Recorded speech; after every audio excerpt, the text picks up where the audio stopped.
ሰላም ጤና ይስጥልን ውድ የቻናላችን ተከታታዮች የፕሮግራማችን ቤተሰቦች፣ ይህ አብዲራባ ቲዩብ ነው።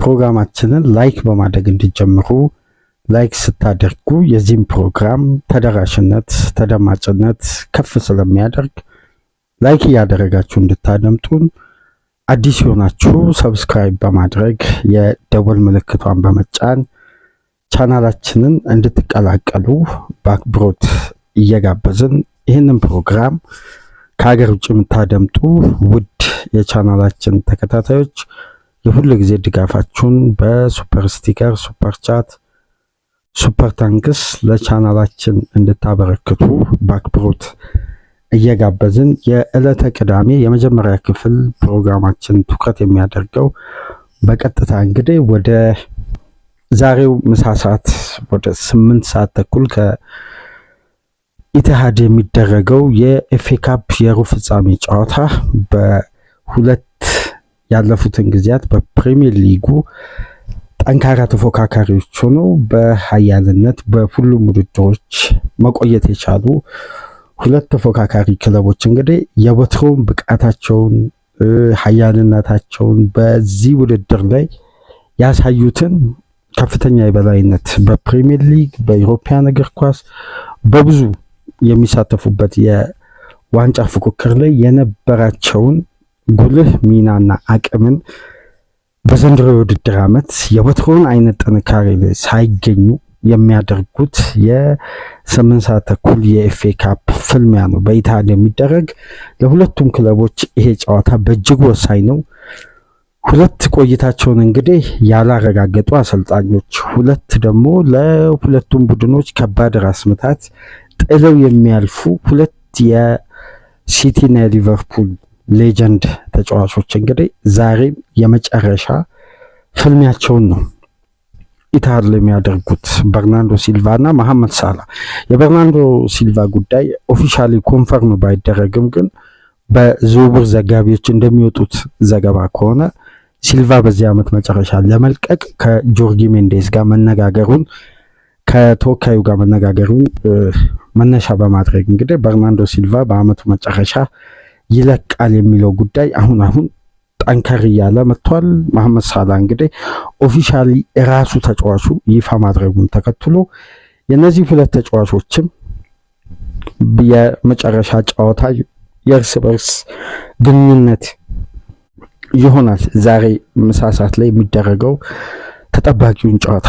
ይህንን ጨዋታ በተመለከተ እንግዲህ ቅድመ ጨዋታ ግምገማ የምናደርግበት የመጀመሪያ ክፍል ፕሮግራም ነው። ሁለተኛ ክፍል ፕሮግራማችን ትኩረት የሚያደርገው ዛሬ እንግዲህ ከሜዳ ውጪ በሴንት ሜሪ ጨዋታው የሚያደርገው የሚካኤል አርቴታ አርሴናልን በተመለከተ ትኩረት አድርገን በኤፍኤ ካፕ ጨዋታ ወቅታዊ መረጃዎችና አዳዲስ ነጥቦች ላይ እንወያያለን። ቅድመ ጨዋታ ግምገማ ሳይሆን አርሴናልን ትኩረት ባደረገ ሰፊ ቆይታ የምናደርግበትን ፕሮግራም ይዘንላችሁ እንመጣለን። በሶስተኛ ክፍል ፕሮግራማችን እንግዲህ ትኩረት የምናደርገው የኤንዞ ፈርናንዴዝ በቡድኑ በአሰልጣኙ ቅጣት ተላልፎበታል። ሁለት ጨዋታ እንግዲህ ከስብስብ ውጪ እንዲሆን በሰሞነኛው በተነሳው ከፍተኛ በሚዲያ ደረጃ ወጥቶ ለቼልሲ የማይመጥኑ አንዳንድ ከፕሮፌሽናሊዝም ወጣ ያለ ያልተገባ ባህሪ በክለቡ ላይ ማሳየቱን ተከትሎ የዛሬውን የኤፍኤ ካፕ ጨዋታና ቀጣይ የማንቸስተር ሲቲን ጨዋታ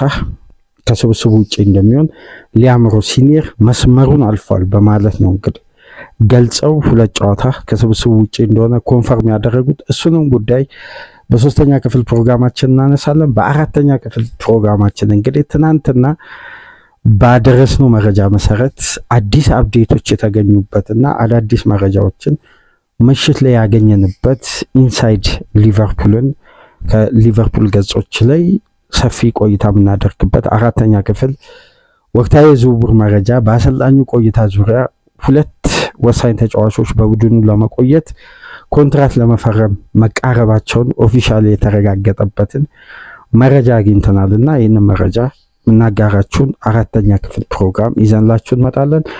ዕለተ ቅዳሜ እንግዲህ በእነዚህ አራት ፕሮግራሞች ከእናንተ ጋር ቆይታ ስናደርግ የኢንተርናሽናል ብሬክ ጨዋታዎች እንግዲህ ተጠናቀው ወደ ሊግ ወደ ክለብ ጨዋታዎች ተመልሰናል። ዛሬ ምሽት ተጠባቂውም ጨዋታ አለ በስፔን ላሊጋ ባርሳና አትሌቲኮ ማድሪድ የሚያደርጉት። ከዛን ቀጣይ ሳምንት ደግሞ በሻምፒዮንስ ሊግም ሁለቱ ቡድኖች እርስ በርስ ይገናኛሉና በአንድ ሳምንት ውስጥ በተለያየ ውድድር የሚያደርጉት ፍጥጫ ነው። ይሄ እንግዲህ ኤክስፐሪመንታል ጌም ሊሆን ነው ለሻምፒዮንስ ሊግ እግር ኳስ። የበለጠ ባርሳ ከማድሪድ ጋር ነው እንግዲህ አሁን ላይ ጠንከር ያለ ፉክክር በላሊጋው እያደረገ የሚገኘው። አትሌቲኮ ማድሪድ ደግሞ ለሻምፒዮንስ ሊግ እግር ኳስ የበለጠ ትኩረት ለማድረግ ይሄን ጨዋታ ልክ እንደ ኮፓ ደላሪው ጨዋታ እንግዲህ የተለየ ትኩረት ይሰጣል ተብሎ ይጠበቃል። ይህን ጨዋታ እንግዲህ ዛሬ ከሚጠበቁ የሊግ ጨዋታዎች መካከል የሚጠቀሱ ናቸው። ይህን ጨዋታ እስቲ በተመለከተ የዛሬውን የምሳ ሰዓትን ጨዋታ በተመለከተ ትኩረት አድርገን ነጥብ በነጥብ መነሳት ያለባቸውን ጉዳዮች አንስተን እንወያይ። የቡድን መረጃም ከተለያዩ ነጥቦች መነሻ በማድረግ እንግዲህ የምናነሳቸው ወሳኝ ጉዳዮች አሉ። በተለይ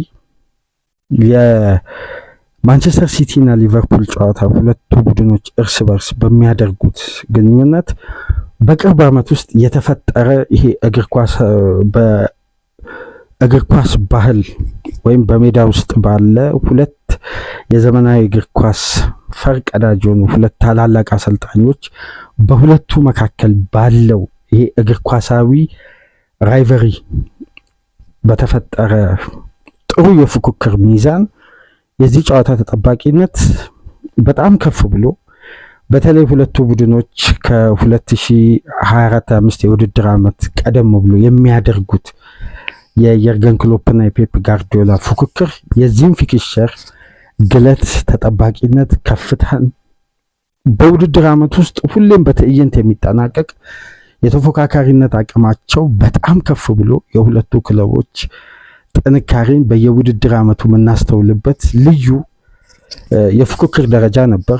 አሰልጣኝ የርገን ክሎፕ ሲለቁ የዚህ የሁለቱ ፊክስቸሮች የሁለቱ ቡድኖች ግንኙነት የነበረው የፉክክር ይዘት በከፍተኛ ሁኔታ ትኩረቱን አጥቷል። ወይም በወቅቱ የነበረውን የተፎካካሪነት ስሜትና ሁለቱ ክለቦች መካከል የተፈጠረው ባላንጣነት በጋርዲዮላና በክሎፕ ከቦሩሲያ ዶርትመንድ ባየር ሙኒክ አንስቶ የመጣ ተፎካካሪነት እንግዲህ በሊጉ ላይ በደንብ አስተውለን ነበር። አሁን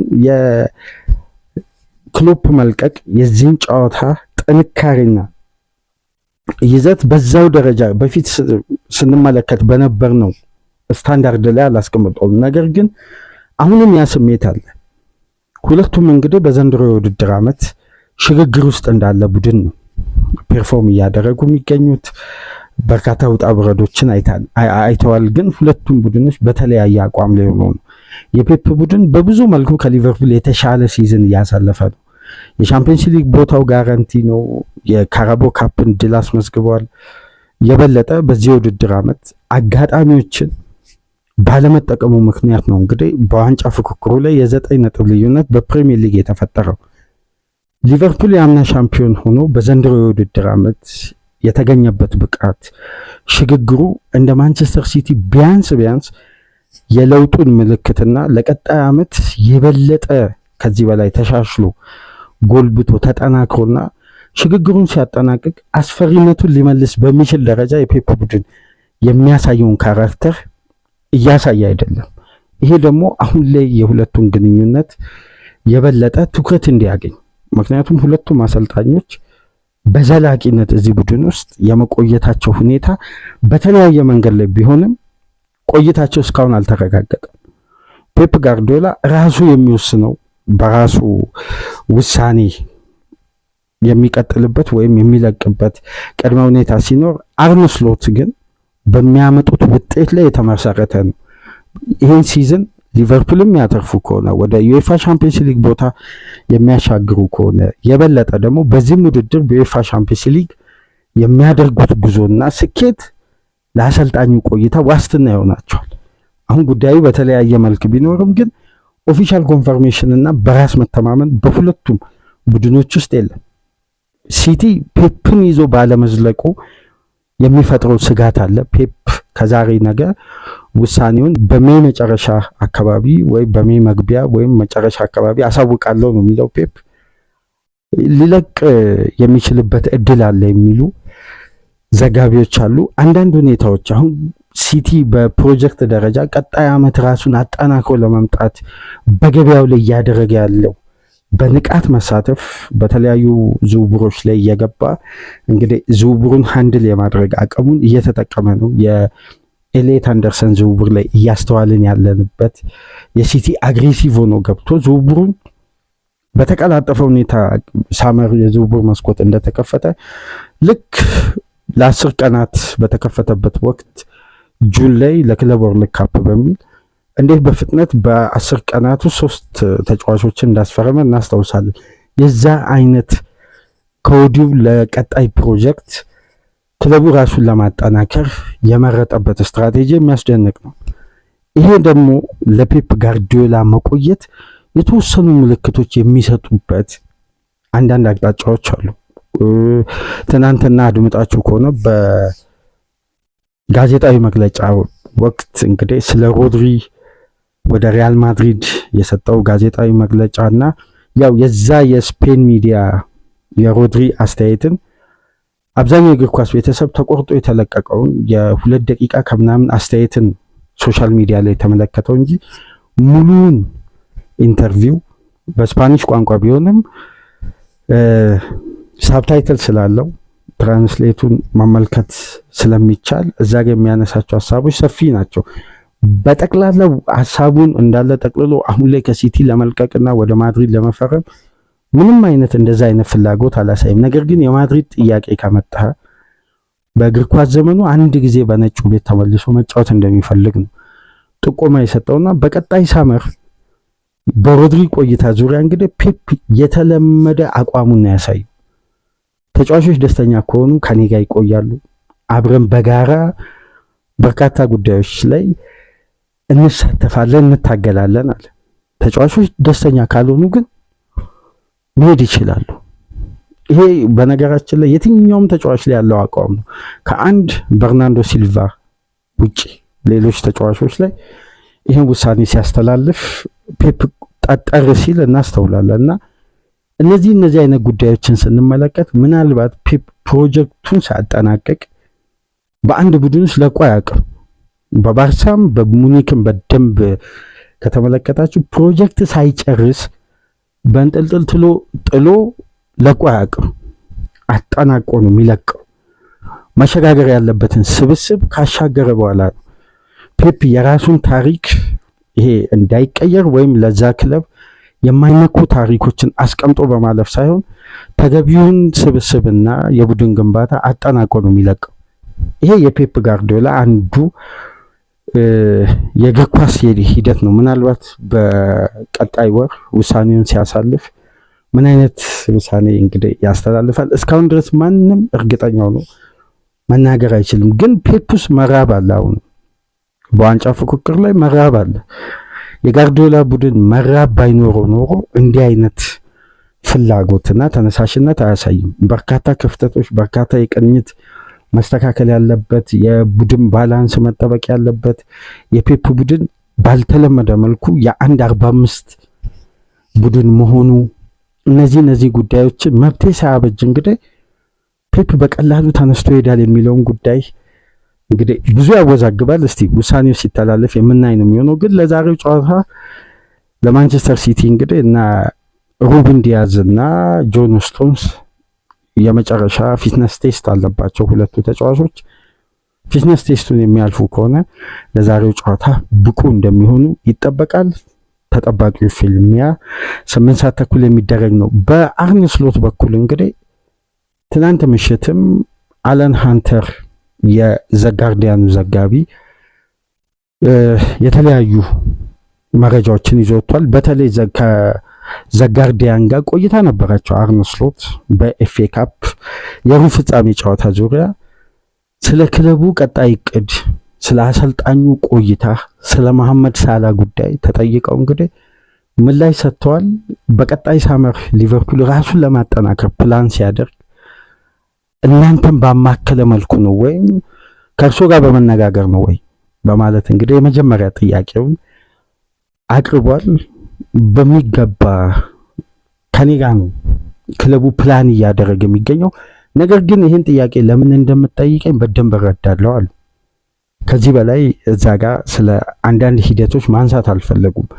ጉዳዩን በአጭሩ ነበር መቋጨት የቻሉት። ነገር ግን ከፌኖ ስፖርት ግሩፕ የነበራቸው የ6 ወር ይሄ አሰልጣኙን የመጠበቅ የመታገስና በክለቡ ካልቸር ላይ ያልተለመደ ውሳኔ ከማስተላለፍ ይልቅ በመታገስ ውስጥ አሰልጣኝ ቡድኑን የማጎልበት የማሻሻል የማብቃት አቅም አለው ብለው ስለሚያምኑ የነበሩ ትዕግስቶች በቀሪ ደግሞ ጨዋታዎች ውስጥ ይኖራሉ ማለት ደግሞ በጣም የተሳሳተ አመለካከት እንደሆነ ዘጋርዲያን እዛው ከአርነ ስሎት ኢንተርቪው ጋር ተያይዞ አስቀምጧል። አገኘው ባለው መረጃ መሰረት እዛ ዘገባ ላይ እንግዲህ ከተመለከትናቸው ነጥቦች መካከል የተለያዩ ቀጣይ ሊቨርፑልን ከዛሬ የኢትሃዱ የኤፍኤ ካፕ ፍልሚያ አንስቶ ሌሎች ፊክስቸሮች የቀጣይ ሳምንት የፒኤስጂ ጨዋታ ከዛም በኋላ ከፉልሃም ጋር ለሚኖራቸው እነዚህ ጨዋታዎች በሲዝኑ መጨረሻ ሊቨርፑል የመጨረሻ መደምደሚያ ከአሰልጣኙ ጋር ለመዝለቅም ለመለያየት በሚያስተላልፈው ውሳኔ ላይ ትልቅ ፓወር ይኖረዋል ተብሎ ይጠበቃልና ከዚህ ጋር በተያያዘ ሰፊ መረጃ ወጥቷል። ምሽት ላይ እንግዲህ ወደ 6 ሰዓት አካባቢ ከተመለከትናቸው መረጃዎች መካከል በስካይ ስፖርት ጂሚ ካራገር እንግዲህ ቆይታ ነበረው ላይቭ ከተመለከታችሁ ምሽት ላይ እና ከነበረው ጥያቄዎች ወይም ከስቱዲዮ የቀረበለት ጥያቄ በጣም ከባድ ምላሽና ስናነሳቸው የነበሩ ትናንትና በተለይ ከዛቪ አሎንሶና ስቲቨን ጄራርድ በጥምረት ወደ ሊቨርፑል በአሰልጣኝ ኮቺንግ ስታፍ በጋራ ሆኖ ይመለሳሉ ከሚሉ ጉዳዮች ጋር ተያይዞ ስናነሳ ከነበረው ነጥብ ጋር በቀጥታ ተያያዥ የሚያደርግ አንድ ከባድ ጫና አርነ ስሎት ላይ ሊፈጥር የሚችል አስተያየት ሰጥቷል ጂሚ ካራገር በስካይ ስፖርት እና ይሄን ጉዳይ ምናልባት ኤክስ ላይ ከተመለከታችሁ በጣም ዲፕሊኬት ሆኗል ይሄ መረጃና አሰልጣኙ በሊቨርፑል ቤት ዋስትና ለማግኘት የሊቨርፑልን የበላይ ኃላፊዎችን ጨምሮ የፌኖ ስፖርት ግሩፕ ተወካዮችን ኮንቪንስ ለማድረግ የዓለማችን 2 ምርጥ አሰልጣኞችን በተከታታይ ማሸነፍ ሊቨርፑል ሲዝኑን ለማትረፍ ያግዘዋል። አሰልጣኙ እንዲታመንባቸው ቀጣይ ፕሮጀክት ላይ አሁን ከምንሰማው መረጃ አንጻር ይላል። ምን አይነት መረጃ እንደወጣ እንግዲህ በተለየ ሁኔታ የተዘገበ ባይኖርም ግን አሁን ካለበት ውጥረትና ክለቡን ካለበት ጭንቅ ለማውጣት 2 የዓለማችን ምርጡን አሰልጣኞችን በተከታታይ ማሸነፍ አሰልጣኙ በቀጥታ ዋስትና ያገኛሉ ዴፊኒትሊ ይላል። እነዚህን ግን 2 ጨዋታዎች የሚሻገሩበት መንገድ የሚመዘገበው ውጤት በተቃራኒ ከሆነ ግን እርግጠኛ አይደለሁም 2026-27 አርነ ስሎት ሊቨርፑልን መምራታቸውን። ይሄ በማንኛውም የሊቨርፑል ደጋፊ ዘንድ ያለ አስተሳሰብ ነው። ይህንን ጉዳይ እንግዲህ ከነገ ጀምሮ የምንመለከተው ነው።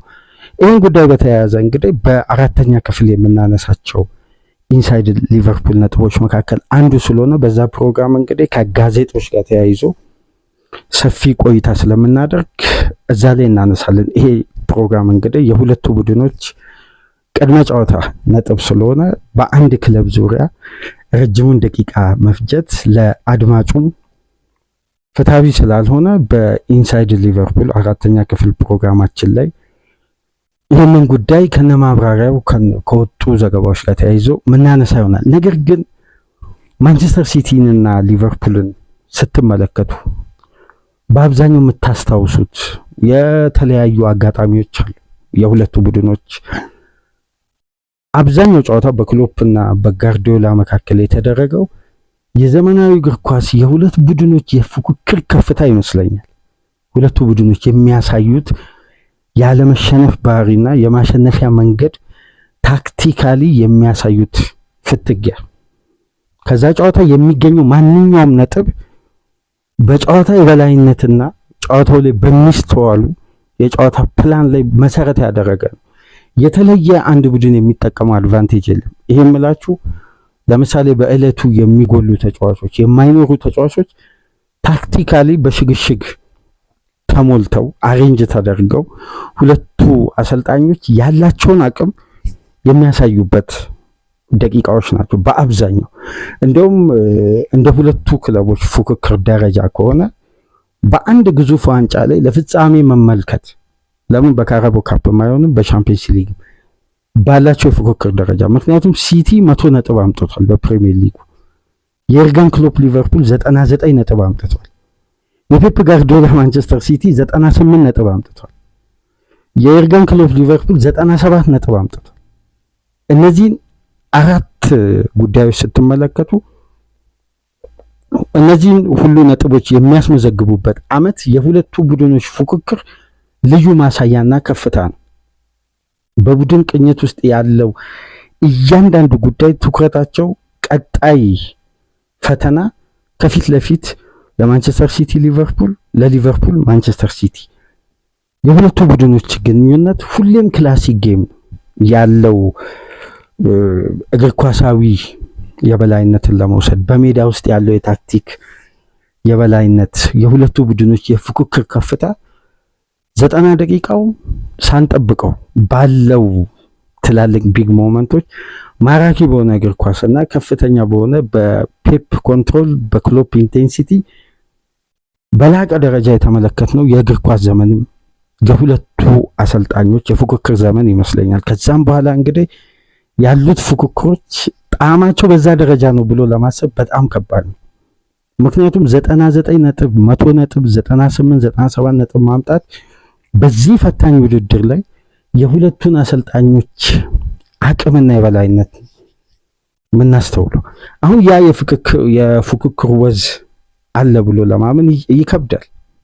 የክሎፕ መልቀቅ፣ ጋርዲዮላም እንግዲህ ለውጥ ውስጥ መግባቱ ስር ነቀል ለውጥ ከተጠናቀቀው የውድድር ዓመት በዘንድሮ የውድድር ዓመት ብቻ 12 ተጫዋች ወደ ስብስቡ አምጥቶ ስኳዱን ዳይናሚክ እድሳት እያደረገ ነው። የአርነ ስሎት ሊቨርፑል ከአምናው ሻምፒዮን ከሆነ ስብስብ ውስጥም በተመሳሳይ ከፍተኛ ኢንቨስትመንት ተደርጎ ለውጦች ውስጥ ገብተዋል። ለሁለቱ ቡድኖች ግን የለውጡን ጊዜ አሳሳቢነት ወይ ሚዛኑን ጠብቀው እንዳይሸጋገሩ ሊያደርጉ የሚችሉ ደግሞ የበለጠ ለውጡን ከፍተኛ የቤት ስራ እንዲጠበቅባቸው የሚያደርገው ሊቨርፑል መሐመድ ሳላህን ማጣቱ በቀጣይ ዓመት፣ ሲቲ ደግሞ በርናንዶ ሲልቫ ለማጣት መቃረቡ ነው።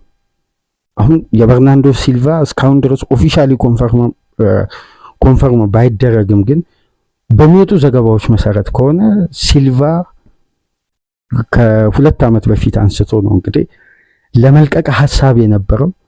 ፔፕ ጋርዲዮላ በ3 ክለቦች ቆይታ አድርጎት የማያውቀውን እንግዲህ አንድ ተጫዋች ለቃለው ብሎ አግባብቶ ተለማምጦ ተጫዋቹን እንዲቆይ የማድረግ ብቸኛ ስራ የሰራው በርናንዶ ሲልቫ ነው። ይሄ የበርናንዶ ሲልቫን ክላስ የሚያሳይ ነው። ጋርዲዮላን የሚያክል ሳይንቲስት አሰልጣኝ አንድ ተጫዋች እንዲቆይ በሱ የስልጠና ባህል አድርጎት የማያውቀውን ጉዳይ ለአንድ ተጫዋች ብሎ ሲያደርግና ያን ሐሳብ ሲቀይር የዛን ተጫዋች ሚና ነው መመልከት ያለባችሁ። ለዚህ ነው ለሲቲ በቀላሉ በአንድ ተጫዋች ወይም በርናንዶ ሲልቫን ይሄ ማንቱማን መተካት እንደማይቻልም በነገራችን ላይ ከሚሰጣቸው ኃላፊነትና የጨዋታ ሲስተም አኳያ ነው መመልከት ያለብን። ሳላህ በሊቨርፑል ቤት በእያንዳንዱ ድል ውስጥ የሳላ አሻራ አብዛኛውን ድርሻ ይወስዳል። አስቆጣሪ ነው፣ አምራች ነው። ለ8 ዓመት 9 ዓመት ተከታታይ በክላስ ደረጃ ፐርፎርም አድርጓል። ወርልድ ክላስ ተጫዋች ነው። ትላልቅ ድሎችን ወደ አንፊልድ አምጥቷል። በክለቡ ስኬት ላይ የመሐመድ ሳላ ውጤታማነት ከፍተኛውን ድርሻ ይይዛል። የሊቨርፑል የግብ ምንጭ ነው። እንደውም በወቅቱ ስናነሳ ነበር ሳላ ከፈረመበት ጊዜ አንስቶ ሊቨርፑል ካስቆጠራቸው ግቦችና እንደ ክለብ ደግሞ ሊቨርፑል ካመረታቸው ይሄ ግብ የሆኑ ኳሶችን አመቻችቶ ካቀበላቸው በድምሩ የመሐመድ ሳላ ተሳትፎ 39.5% ይይዛል። ሳላ ለሊቨርፑል ከፈረመበት ጊዜ አንስቶ 255 ግብ ቀላል የሚባል ቁጥር አይደለም። በየውድድር አመቱ ኮንሲስታንሲ አለ። እዚህ ጋር ደግሞ የበርናንዶ ሲልቫ ሚና እንደ ሳላ አምራችነት ሳይሆን የሳላ ምርት ሂደቱን ከሚያመጡ ተጫዋቾች አንዱ ማለት ነው። ሳላ እንዲያመርት ሂደቱን ከሚያመጡ ተጫዋቾች መካከል በርካታ ተጫዋቾች ሲስተማቲካሊ አሬንጅ ተደርጎ የሳላ ሚሽን የመጡ ኳሶችን መግደል ነው ወይም ለቡድን አጋሮቹ አመቻችቶ ማቀበል ነው።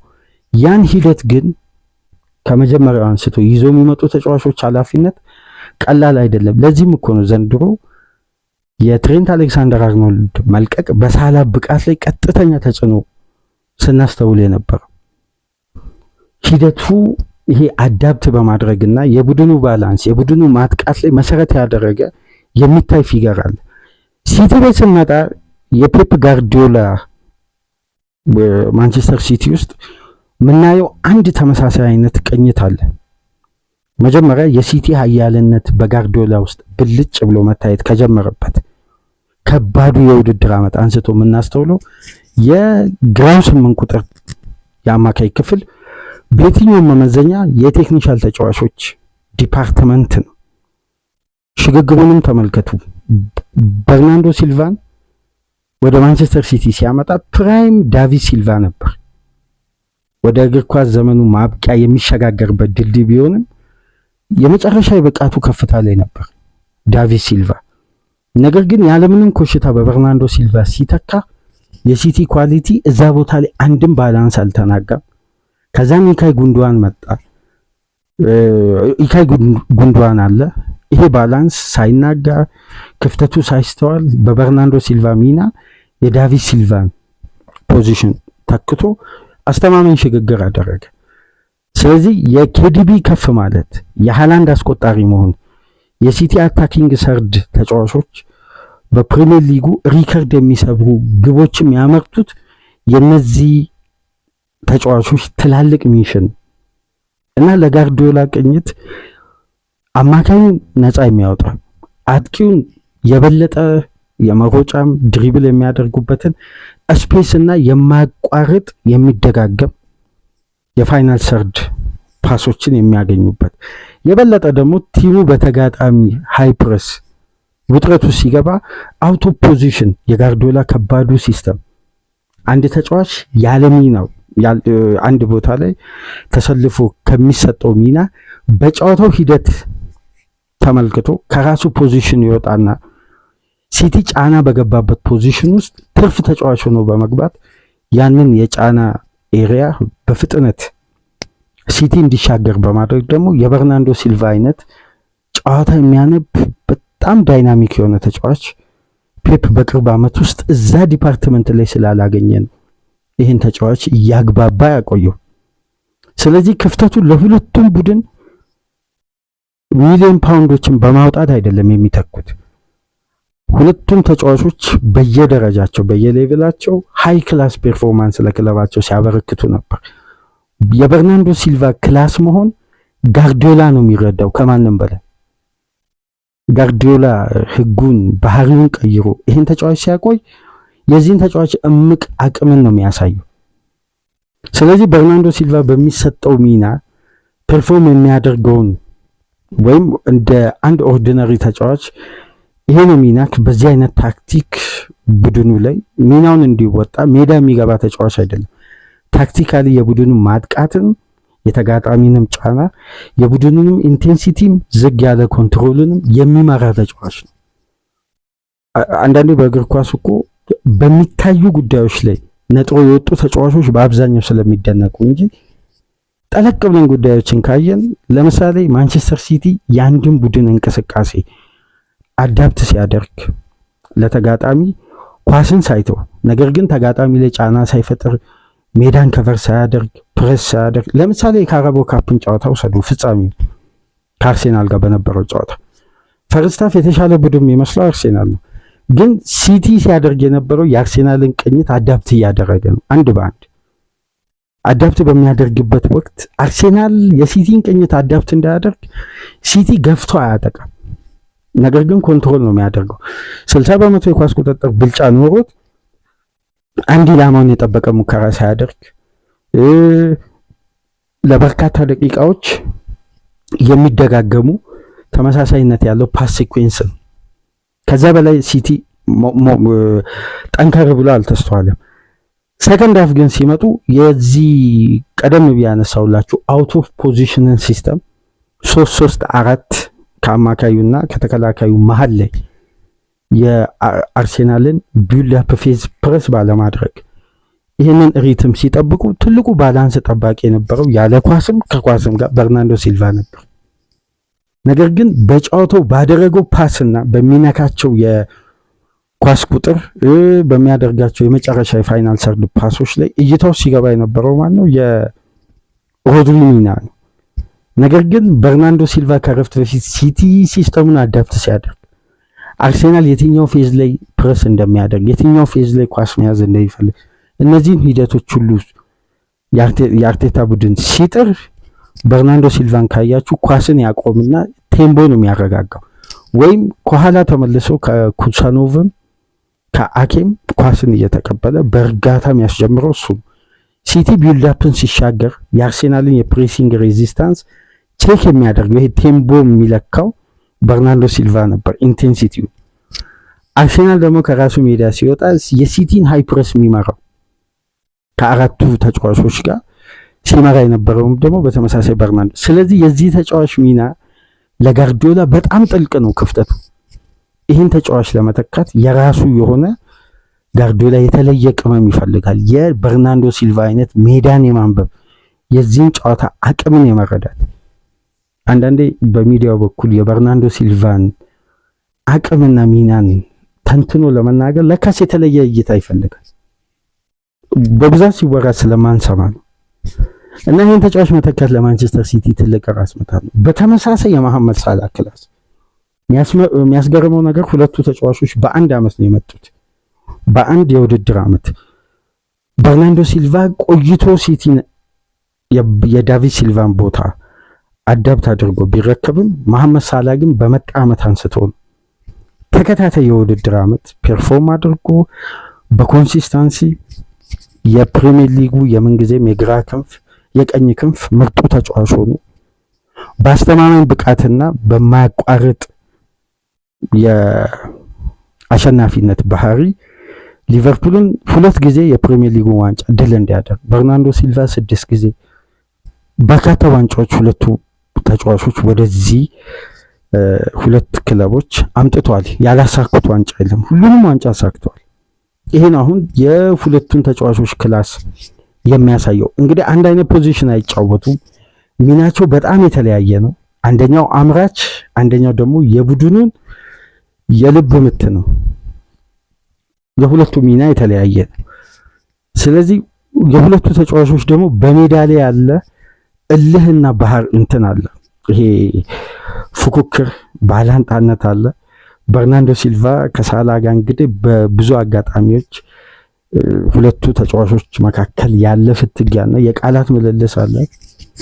በተወሰነ መልኩ ሁለቱ ተጫዋቾች በባህሪ ወጣ ያለ ባህሪ ሜዳ ውስጥ እናስተውላለን። እርስ በርስ በአንድ ኳስ ሲገናኙ በጣም ቻሌንጆች አሉ ሁለቱ መካከልና የሁለቱ ተጫዋቾችም የእርስ በርስ ግንኙነት ላለፉት አመታት ሳላ 7 ጊዜ በርናንዶ ሲልቫ 8 ጊዜ ሲያሸንፍ 6 ጊዜ አቻ ሲለያዩ በ22 የተለያዩ ፊክስቸሮች በዚህ ውድድር በእነዚህ ሁለት ክለቦች በተለያየ ውድድሮች ላይ ሲገናኙ የነበረው የአሸናፊነት ፍላጎትና በጨዋታ ላይ ሲፈጥሩ የነበረው ልዩነት ለዛ ለጋርዲዮላና ለክሎፕ ኢራ ትልቁ ብራንድ ነበሩ በወቅቱ። ዛሬ ላይ ስለ ሃላንድና ሳላ የግብ አስቆጣሪነት ከማንሳት ይልቅ ሁለቱ ተጫዋቾች በእነዚህ ሁለት ክለብ ባህል ስኬት ላይ ያላቸው አስተዋጽኦ ግን ከየትኛውም በዚህም ወቅት ባለፉት 10 ዓመት ውስጥ ካየናቸው ተጫዋቾች ውስጥ ከፍ ያለ ስታንዳርድ ይይዛሉና ለሁለቱም ክለቦች ቀጣይ ሳመር ትላልቅ ኢንቨስትመንቶች በቂ የማይሆኑበት እንደ ቡድን መተካት አማራጭ ብቻ የሚሆኑበት ወቅት እየመጣ ነው። ይህን ጉዳይ ደግሞ የበለጠ አብላልቶ ቅኝቱን አስተካክሎ ጉለቱ ሳይታወቅ እንደ ቡድን በመንቀሳቀስ ሪትም ለማምጣት ፔፕ ከስሎት በብዙ ርቀት እንግዲህ ግልጽ ነው ሁለቱ መካከል ያለው የኳሊቲ ልዩነት። ለፔፕ ግን ጉዳዩን ትንሽ ጠንከር የሚያደርገው የሚቀበሉት ሚና ቴክኒካሊ በብሬን ውስጥ ስለሆነ የበርናንዶ ሲልቫ ሚና ብሬን ውስጥ ያለ የእግር ኳስ እውቀት ነው። ሳላ ብሬን ውስጥ ያለ ያጨራረስ ኳሊቲ እና ክላስ ነው። ስለዚህ ቀላል ጉለት አይደለም ሁለቱ ክለቦች ቀጣይ የውድድር ዓመት የሚያስተናግዱት። ሊቨርፑሎች በበርካታ የአታኪንግ ሰርድ ተጫዋቾች ዝውውር ክፍተቱን ለመሙላት ያስባሉ። ማንቸስተር ሲቲ አማራጩን አማካይ ክፍል ላይ ማብዛት የጀመረው ከዘንድሮ የውድድር ዓመት አንስቶ ነው። ፎደን እያለ ራያን ቸርኪን በማምጣት ሊቨርፑል የሳላን ምርታማነትን ቢያንስ ቻንሶችን ክሬት በማድረግ በኩል ለፍሎሪያን ቪዝ የብሪቲሽ ሁለተኛ ክፍያ በመክፈል 116 ሚሊዮን ፓውንድ በማምጣት የክሬቲቪቲውን ፕሮሰስ ለመተካት ዊዝን ይመርጣል። ሁለቱም ቡድኖች ግን ከተመለከታችሁ ክሬቲቮች ላይ ቡድናቸውን የመገንባት ፕላንን በደንብ እያስተዋለን። ሲቲ ቤት ቸርኪ እየተሰጠው ያለው ሚና ተመልከቱ። ሊቨርፑል ቤት አሁን ዊዘ እየተሰጠው ወይም ሊቨርፑል በዊዘ ዙሪያ ራሱን ለመገንባት የያዘውን ቅኝት ተመልከቱ። ስለዚህ የሁለቱ ክለቦች የትራንዚሽን ዓመት እንግዲህ የተለያየ መልክ ይዞ እየተጠናቀቀ ነው። ይሄ ምናልባት የመጨረሻ ጨዋታ ነው ለሁለቱም፣ ለበርናንዶ ሲልቫ ለመሐመድ ሳላ እርስ በርስ የሚገናኙበት ትልቁ አጋጣሚ ነው። ለአንዴና ለመጨረሻ ጊዜ ያ በኢትሃድ የተጀመረ ፍልሚያ እንግዲህ በኢትሃድ ሊያቆም ነው። የሁለቱ የእርስ በርስ ግንኙነት አስደናቂ ፍልሚያ ነው። በቅርብ ዓመት ውስጥ በሊጉም ከሊጉም ውጪ ከፍ ብለው በበላይነት ዶሚኔት ያደረጉ ሁለት ጠንካራ ሀያላን ክለቦች እንግዲህ በዛ ሀያልነታቸው፣ ግርማ ሞገሳቸው፣ ጥንካሬያቸው፣ አሸናፊነታቸው የዘንድሮ የውድድር ዓመት እነዛ ባህልና ጥንካሬ ሳይስተዋል ሲቲ በተሻለ ሁኔታ ፐርፎርም እያደረገ ከወትሮ ባህሪ አይደለም። ሁለቱ ክለቦች ከሚታወቁበት የፉክክር ደረጃ አይደለም። ግን አሁን ባለው ወቅታዊ ሁኔታ ሲቲ የተሻለ ሆኖ ሊቨርፑል በርካታ የቤት ስራ እየጠበቀው የሚያደርጉት የሩብ ፍጻሜ የኤፍኤ ካፕ ጨዋታ ነው። ይህን ጨዋታ አርነ ስሎት ካሸነፉ በስራ ዘመናቸው በሊቨርፑል ቤት ቆይታ ትልቁ ምዕራፍ ለቀጣዩ የውድድር ዓመት ፌንዌይ ስፖርት ግሩፕ እምነት የሚጥልባቸው ነው። ፔፕ ካሸነፈ በአንድ የውድድር ዓመት ሊቨርፑልን ማንቸስተር ሲቲ ከ1937 በኋላ ነው 3 ጊዜ የሚያሸንፈው። በሊጉ እንግዲህ ደርሶ መልስ አንፊልድ እና ኢታሊ ያሸንፈው ከ1954 በኋላ ለመጀመሪያ ጊዜ ፔፕ ይህን ታሪክ መጻፍ ችሏል። ሶስተኛ ጊዜ የሚደግም ከሆነ አዲስ ሪካርድ የሚሰብረው። ስለዚህ ልዩ የጨዋታ ጊዜ እንደሚሆን ይጠበቃል። ማንቸስተር ሲቲ ከሊቨርፑልን በእንዲህ መልኩ ተመለከትን። ከተመቻችሁ ላይክ አድርጉ። አዲስ ከሆናችሁ ሳብስክራይብ፣ ከሀገር ውጭ የምታደምጡ በሱፐር ስቲከር፣ በሱፐር ቻት፣ በሱፐር ታንክስ ድጋፍ አድርጉ። በአርሴናል ፕሮግራም ተመልሰን እንመጣለን። ሰላም ቆዩ።